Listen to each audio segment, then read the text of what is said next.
I don't know that it's tough, because if you approach it with extreme professionalism, maturity, and an open mind and clear communications. Yes, which is why it's tough, because not everybody does that willingly, especially when they're in a position of authority. It does become tough because you just talked about a boss that you felt abused and disrespected. If you're working for somebody who just has, is driving down a one-way street. He had no interest You're not in going anywhere. understanding this at all. Yeah.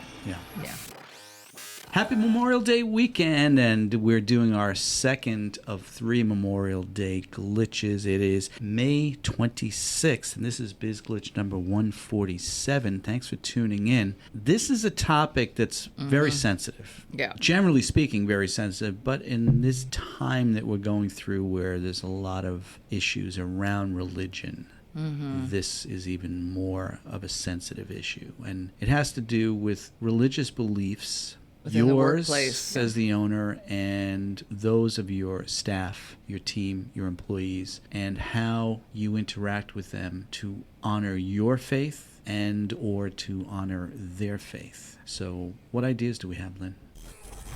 The goal and the actionable item have some considerations with how you communicate with your teams, so you can hear what they have to say with what's important to them and what holidays they observe that may not be the traditional business holidays that are on a traditional business calendar that has historically been in circulation, right? So we've talked about this before with the employee manual and having an HR consultant triple check that everything is cool.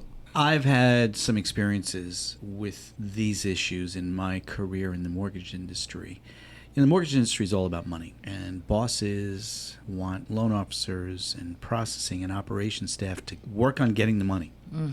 And I have found in my long career, 30 years in that industry, that too often management owners do not respect the religious beliefs of their employees. So I have been on the receiving end of that as an employee and being treated, in my opinion, badly. But I had to earn a living, and I had to put up with that.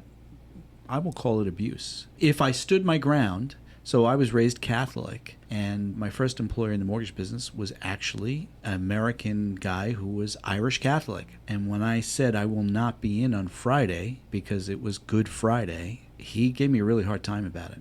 That was just one example of some of the things I've experienced. And we've spoken a lot about employee manuals, human resources consulting, if you don't have a human resources professional on staff. And these sensitive issues, especially in today's environment, you have to be extra sensitive to these things. I think there could be some even ground that with the discussions you have with your team, with employees, with people that are relying on your business for their livelihood, where you can demonstrate a level of respect for those people who are contributing to your business and your livelihood. Yeah, is respect, because when you respect those employees, that you will reap tremendous rewards. Whereas when you disrespect them, as I felt disrespected in many instances like that, I became very resentful.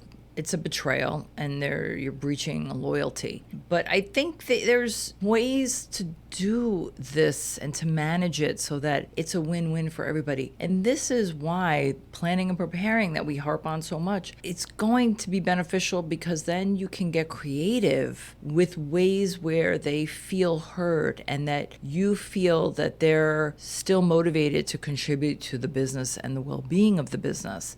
Very sensitive subject. Tough issue to talk about, but it is Memorial Day, and it is Sunday the 26th. Thanks for tuning in. We'll see you tomorrow